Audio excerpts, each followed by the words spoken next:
First of all, I always thought that breast cancer was a white woman's disease. I didn't know that black women got breast cancer, and that was mainly because all the promotions featured white women. So I just thought, oh, black women don't get this. And then, lo and behold, I was diagnosed with stage 3 advanced breast cancer. I thought after that I finished with the IV and the chemo that I was going to go home. I didn't know I had to take additional over-the-counter, not over-the-counter, but prescription drugs. And I went, and it was quite expensive. And I thought to myself, okay, what do poor people do?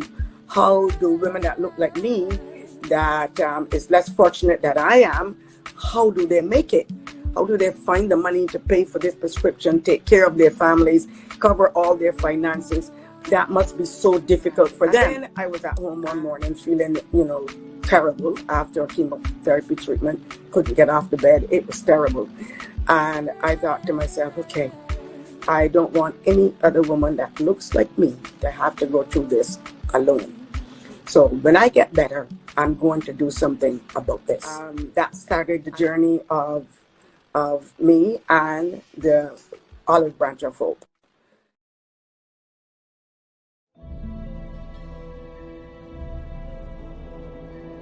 The Olive Branch of Hope's office is situated on Indigenous land. This is the traditional territory of the Haudenosaunee Confederacy, the Wendat, and the Mississaugas of the Credit First Nation. The Olive Branch of Hope gratefully acknowledges these Indigenous nations for their guardianship of this land. The Olive Branch of Hope also recognizes stolen people from across the world who have inhabited this land by force. Slavery prior to and including the transatlantic slave trade continuing through modern-day human trafficking have brought Indigenous people from across the globe to care for this land. We acknowledge the truth of our Canadian history and commit ourselves to reconciliation, knowledge, and careful intention. I invite you to take a moment of silence. Feel free to use this moment for prayer, memory of a loved one, or to set an intention for your engagement on this space.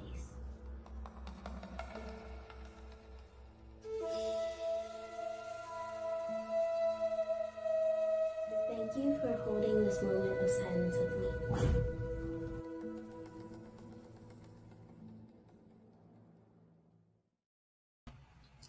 Thank you for holding this moment of silence with us and for joining us for day 11 of 30 Days of HERstory. We are so happy to be spending this time with you once again. Our sisters have been encouraging one another, learning from one another, really edifying the sisterhood and making sure that we leave this time together feeling more fulfilled and connected to our visions, and being able to amplify our voices, be the determinants of the version of our story, and live lives of victory. I am so happy to be able to bring this to you in partnership with the Olive Branch of Hope, our 2023 nonprofit partner. And throughout the year at HERstory by 2114, we will be working very closely with TOBOH to educate our community on a topic that is not really spoken of very much. Women who have completed breast cancer may sometimes develop a lifelong condition called lymphedema. So while we are here celebrating Women's HERstory Month, we are also commemorating Lymphedema Awareness Month and making sure that we are able to share with you more information about how you can help women who find themselves now living with this lifelong disease after breast cancer treatment. But before we get any further into that, I would like to invite our very special guest tonight, Ryhanna Samuels, who is here to tell us about her business as a young entrepreneur. And when Ryhanna comes up on stage with us, she can tell us a little bit more about her business. Ryhanna, welcome. How are you? I'm good. How are you doing? Good, thank you. So, yes, my dear. Now we met at Black Girl Magic. Yeah.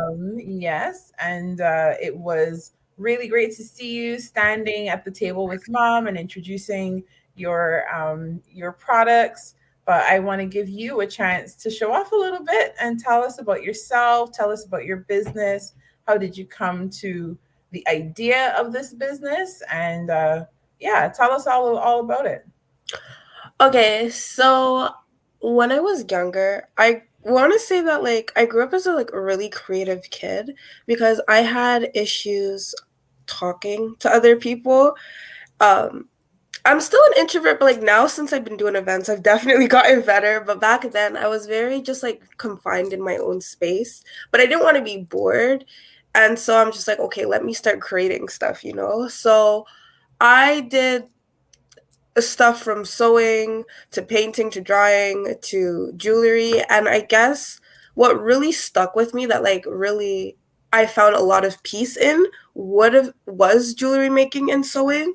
So when my dad one time he told me he was like, I'm not gonna give you any more allowance. I'm like, oh no, how am I gonna make money? But like how I see like making money is like a byproduct of doing something you actually love or believe in or just want to help people with. So I'm like, okay. So that's how I started doing scrunchies.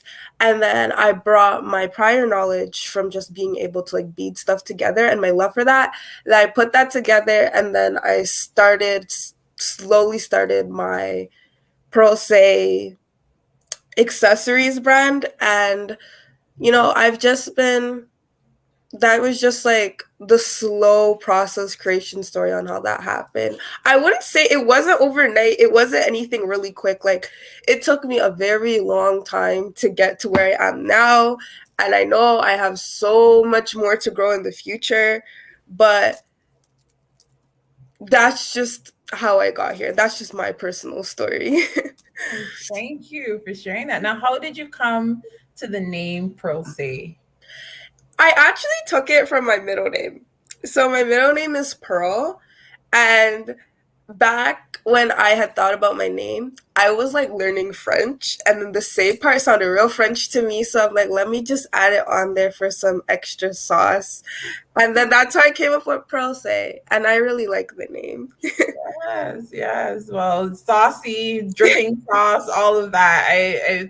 It's really catchy. You know, the accent catches your eye on the e at the end, and yeah, it's very very interesting. And your logo is very elegant and flowy, and Thank you. yeah. The colors are actually supposed to like kind of resemble candy because I have such a horrible sweet tooth.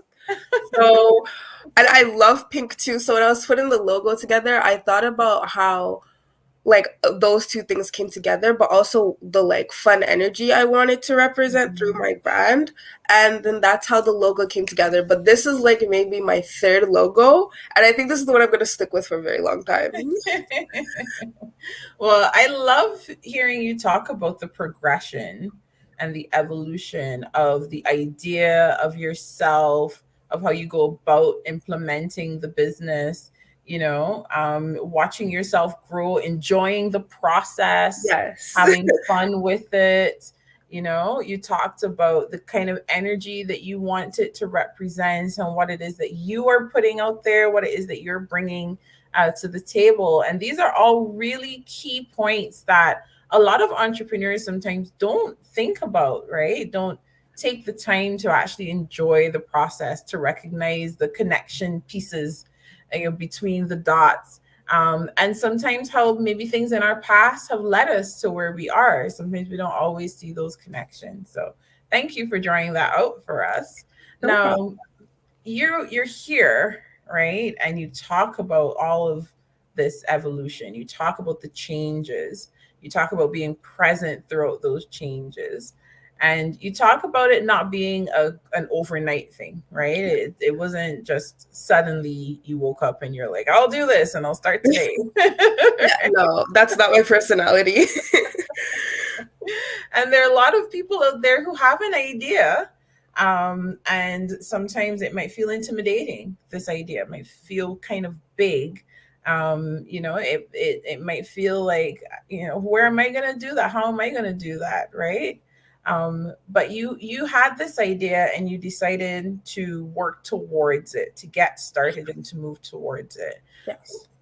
So tell me a little bit about the initial vision that you might have had, and what do you see as the importance of vision?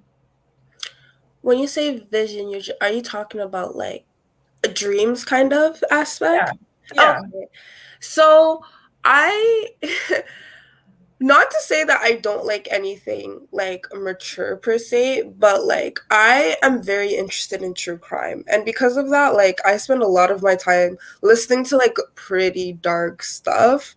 And even like growing up too, even though I'm like only 16, I've seen people my age do some like really messed up stuff to each other, not only to each other, but to themselves too. And I feel like when we were younger, there was like a time period where like happiness and creativity and like being able to like sit and foster and that was the norm, you know. People were always like telling you, hey, you can make all your dreams come true, do whatever you want, you know. People used to like, girls used to call each other, oh, when you put this clip in your hair you look so pretty. And now like maybe it's because I'm like in high school and I'm seeing all the cattiness go on. Like girls don't really do that. And even when they do look good, they don't feel good. And I know this also goes for women that are older too. And it's just like, I feel like even though not one product can make you feel really good, I know I personally have received stuff and simply the message behind it is what made me feel good and cared for. When you know that something is made for you or made with love in mind, that's what makes like all the difference. The product is important to me because I love creating, but I feel like it's the message and the intention that you put towards the product. So I just want everyone, hopefully, when they receive my product, to feel loved, inspired, just like a smile to go on their face and be happy, because I've promoted my business at my school and like some of my friends, when they get my product, just like the happiness that like they have on their face, I'm like, sometimes I just want to give it to them for free because I love seeing the smile that they have. It's just, I think that's one of the things that just really pushes me forward constantly. It's just to be able to see people smile and make them feel happy. And that's all I want to do with my life, to be honest. Just make myself and other people happy. I mean, there's some adults listening to you who kind of wish they could go back, right? Wish they could go back to moments where, you know, they could reconnect with that self that says, no, it really is about making the people around me and myself happy, not make them happy at the cost of my own sanity and the cost of my own happiness and the cost of, my own ability to show up in this world, but certainly to be around people who make me happy, and I can share that, and we can have an equal, even back and forth of serving one another and supporting one another and really building on that sisterhood, because you talk about the period where we lose that, right? We lose it. In that age when we're trying to figure out ourselves, we try on another personality every other day, trying to figure out which one is ours, right? Yeah. And so, Yeah.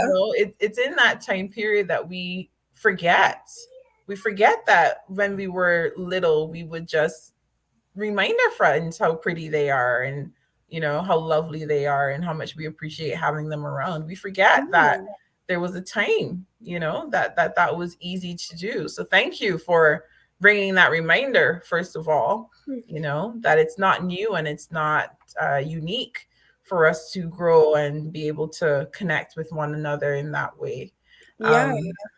Yeah. No, you talk about what you're experiencing at school and what you're seeing with other young women, and your ability to bring that light into their lives and, put a smile on their faces. In your, no, your You're 16, you said? Yes. So, in your wealth of experiences at 16, have you ever felt at any point in time as though, you know, the message you were trying to put out there, right? Because you talked about not just the product, but the message behind it. Did you ever feel as though the message you were trying to convey wasn't really being heard, or that your own voice was being silenced?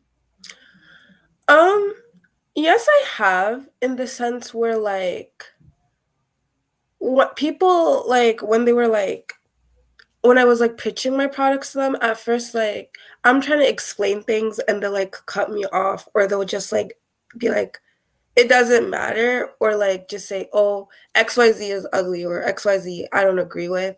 And like I don't mind if you don't like a product that I put out, because at the end of the day it's my personal vision that I'm putting forward. It's just when people try to be like, oh, well, you're not doing enough, or you're not doing enough to promote your business while I'm trying to like get started slowly, it really like hurts. And I'm better at handling it now, because now I'm just like, ah, there's other people who don't agree with you. But before, it really used to get to me, because I'm just like, I don't I don't understand, like, what do you get from putting down someone else? And then there was also times where people would be like, oh, your product is like too expensive. I could get that from XYZ for a cheaper price. I've actually heard this all the time. I don't think that my products are priced unreasonably. But if people think that, then like, who am I to stop their thinking? But they'll be like, oh, I can get this from this place for cheaper and yada, yada, yada. And I'm just like, okay, well, if you feel the need to do that, then you can do that.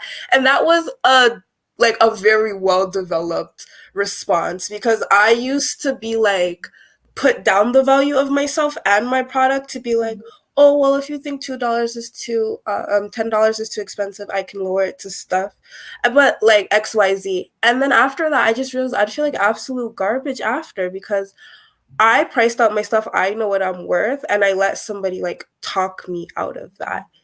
And that really used to hurt me. And I actually went through something at Ribfest here in Toronto, where like someone wanted two of my glass pearl necklaces, and I generally sell them each for $30, but the person told me, oh, well, they're not real pearls, so you should only be selling them for 10. And I know the time and energy I put into it, but they're like, no, this, you shouldn't be selling it for that expensive. I want to bring it home to my wife's mother, whatever. And I'm like, fine, I'll lower it to 10, because I was just so focused on getting the sale at first. And I still haven't gotten over that experience, even though it happened all the way in summertime. And after that, I'm just like, okay, although you want to like make people feel good, when you start valuing yourself and your product lower than you know it is, the person does not appreciate it as much.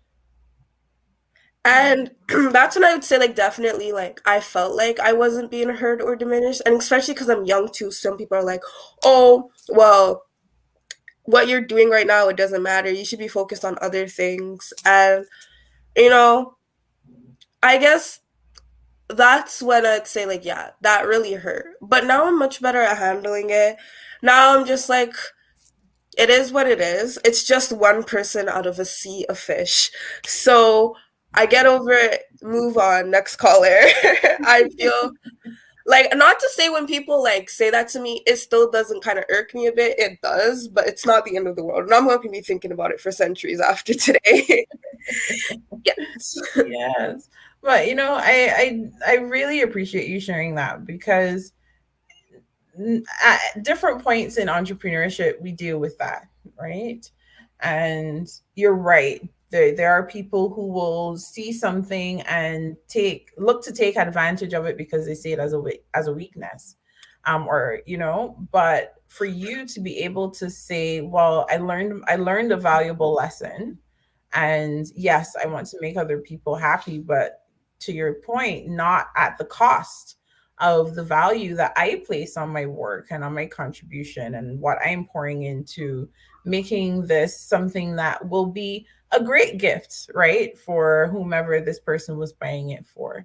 And so, you took the lesson, you took a hard one to the chin, right? Yeah. But with that, you're able to sit and say, okay, you know what? Yes, this irks me a bit. It's a little annoying that I have to have this conversation yet again, but I'm here to stand in my truth and to say, no, this is the message. I'm bringing a message of quality. I'm bringing a message, of commitment to the process and to the result. And so kudos to you, first of all, for not letting that deter you, and not letting that make you back down and shy away from continuing to build your business. Now, you just told me that story, and you told me a story of something that was unfortunate when it happened to you, but gave you an opportunity to learn and to build on that experience and to come back stronger. Stories like that, really help to empower other people when they hear them, because maybe they recently had a situation like that and they don't know how to feel yet. Or, it helps them to prepare if they should run into a situation like that. They go, oh, yes, that young lady was talking about something like that, and I remember. So tell me why you think you should be able to tell stories like that. Why do you think it's important that you are the determinant of the version of your own story? Because like when even like when you look at businesses, right? Like I'm thinking of businesses like big businesses like Apple. Let's just say Apple, okay? Apple, uh Microsoft, all of these things. Like even like I'm trying to think of I was recently doing like a project on the Warner Brothers. And like when you look at these businesses that you see all the time, you think, "Oh my, uh XYZ, like they have it so easy. They're rich, they have it so easy in life. They don't have the same worries and struggles that I do." Or you even think like, "Oh, it's easy for them," because you may have in your head that they didn't have as much trials and tribulations, right? But when I find a lot of people, when people are able to tell their story, including myself, when you tell your story and people start to see you getting successful, they know that either they went through something that possibly is harder than what you're going through, or they're going through something that's very similar. And I just like diminishes the whole reason and cause for excuses. I'm not saying that not everyone has what they're going through, and I don't expect any business to be just linear. Everything has, squiggly lines, turns, and whatever, which is normal. You need that. It builds character, it builds growth, it builds your business. Like those downs are as important as those ups. That's Like right. people always are like, "Oh, it's the ups, it's the ups, it's the ups," or this, that. But like people need to sometimes sit down and meditate on those lows too, which is why it's so important to hear other people's story and not like dismiss your own either, because you can learn so much from it. And you Absolutely. also learn to listen to yourself better, because I would say that in my business, I've learned that like trusting my intuition when it just comes to like design. Trusting my intuition is what really has gotten me far. Like I will see something that I know is really popular, right? And I'll be like, "Oh, let me create that." But if it doesn't sit and resonate with me and I know there's a certain way that or a certain color or a certain way I want to go about a design, I just choose to do that, because that ends up to be the design that like sells out. Like when you hear yourself and you listen to yourself, even when something bad happens to you, like I could have seen the situation that happened in the summertime as, "Oh, it was just them, but whatever, whatever." Like every single time now someone tries to talk me down on the price, I just remember, "Ryhanna, remember how you felt when that happened to you in the summer. And even though you want the sale as much as you really do, is it worth the feeling and the like loss of money that you're going to get when someone else may be willing to pay for it?" Mm. It's really important to like look at your lows and learn from them, understand from them, and like put that a part of your business, instead of just saying, "Oh, well, it happened to me, next caller." You say, "Well, this is what I've learned from it. Okay, now apply it to what I'm doing now, then next caller, so that you can like grow and be better instead of staying in the same loop of insanity, making the same mistakes as you did in the past. That's why I think it's so important for people to share their stories, because one, not only can you avoid mistakes by maybe hearing other people's stories, you also learn, hey, making mistakes, that's fine. All of these people who are big names, they've done it. They've went bankrupt maybe like 2 or 3 times, and they've still succeeded. So that means there's no reason why I can't. And you like, I find that there's just so much strength in hearing other people's story and being able to share yours. Yeah, Yes. absolutely. And finger snaps and all. That is so true. I should get you to help me promote my book, because you just went through the whole spiel of it, of being able to sit in the lows and meditate in the lows and really learn, what am I meant to gather here? And then when you Yes. come out of it, to share your story so that someone else can be equipped to journey through their valleys. Mm-hmm. You're a very intuitive young lady, and I really hope that you continue to listen to your intuition.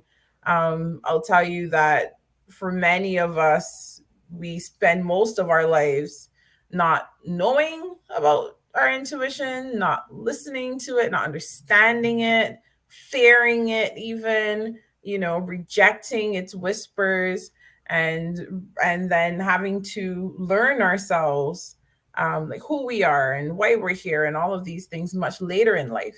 And so, I love hearing you talk about connecting with your own intuition and allowing it to guide you in your designs, but then also how you approach your business and how you talk to yourself, that self-talk. Do you like that feeling that you had? Do you want to feel that way again? What decision are you going to make now, right?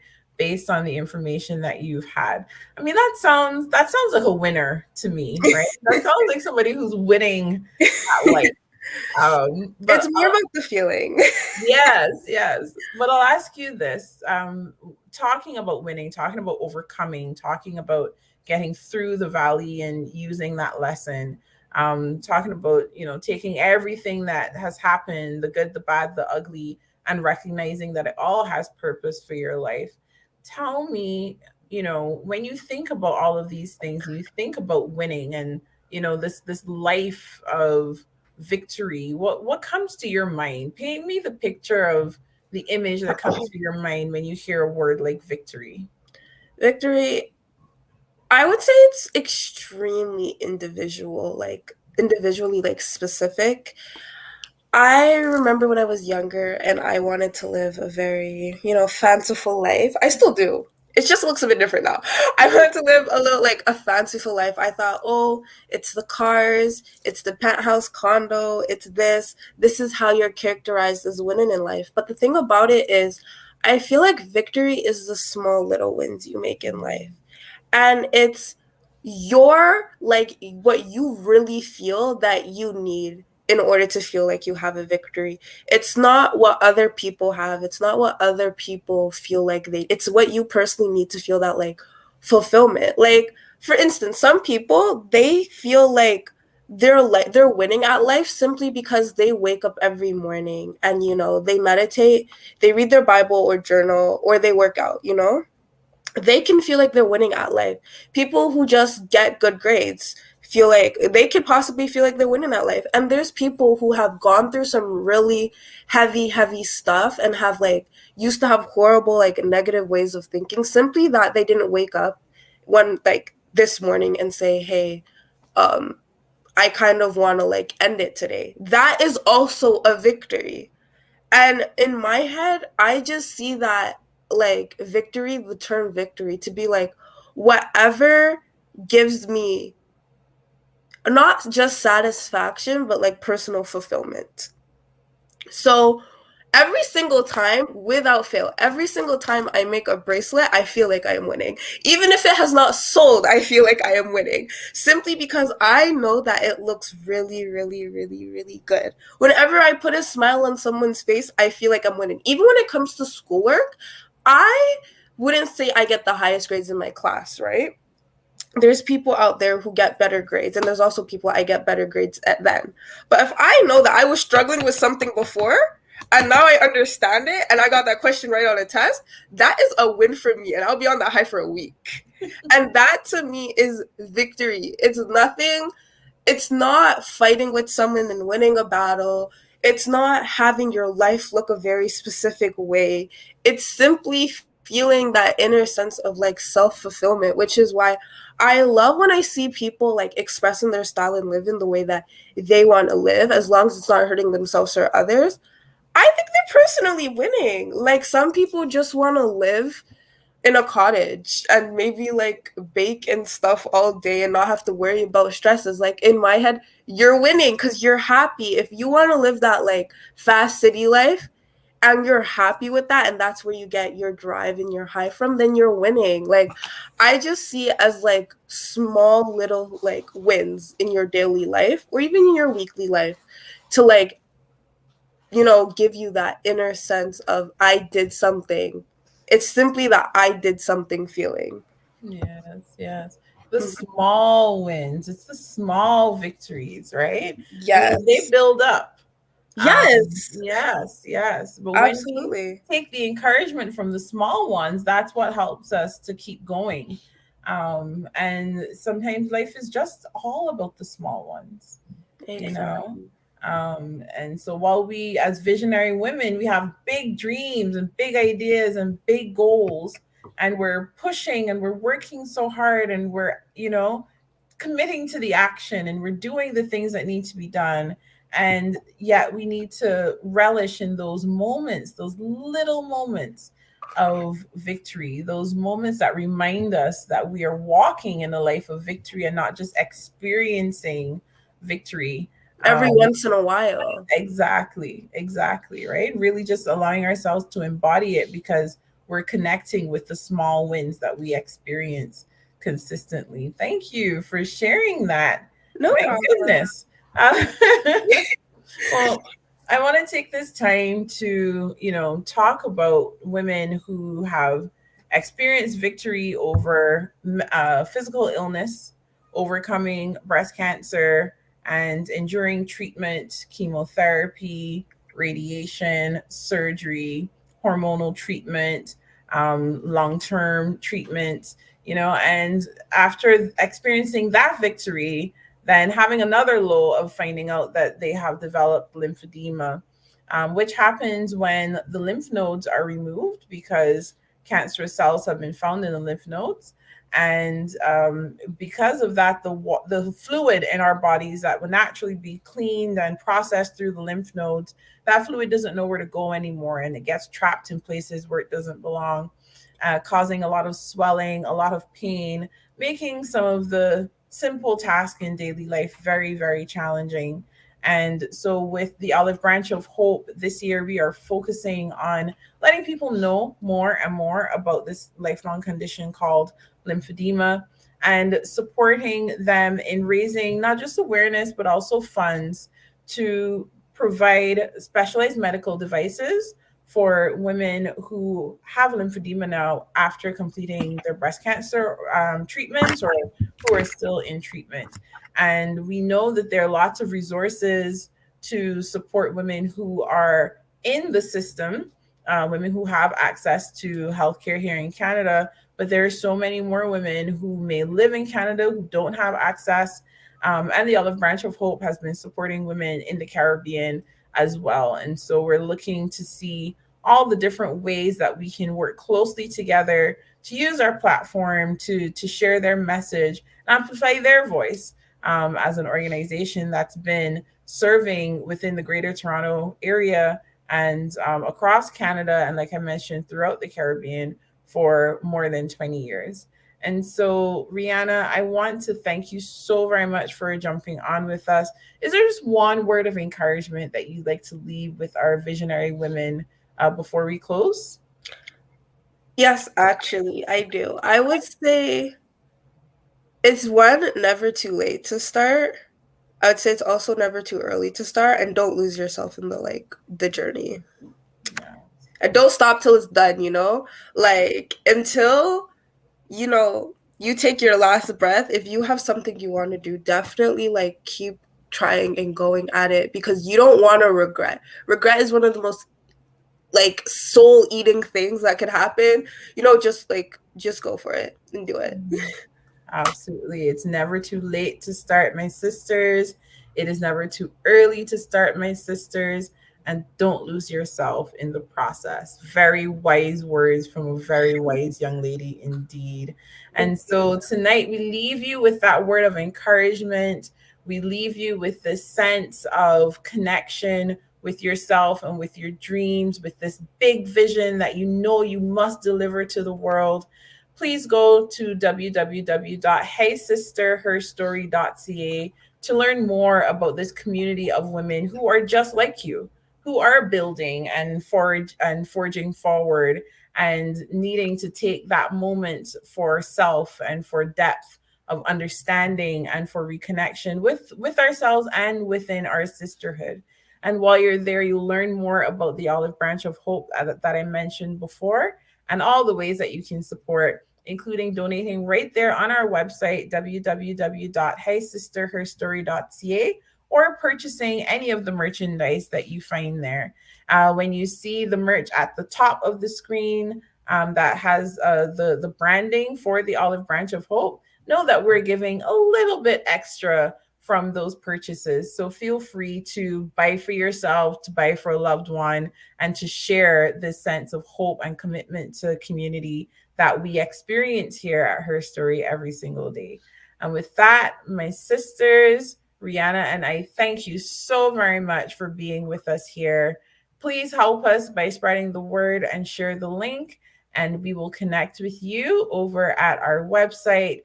And further on throughout the month of March at 7 p.m. Eastern time, we will be right here on our Facebook page and in other spaces. That's Facebook at Her Story by 2114. And we look forward to joining in with you and more conversations throughout this month.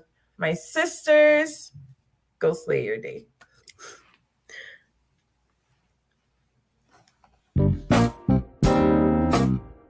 First of all, I always thought that breast cancer was a white woman's disease. I didn't know that black women got breast cancer, and that was mainly because all the promotions featured white women. So I just thought, oh, black women don't get this.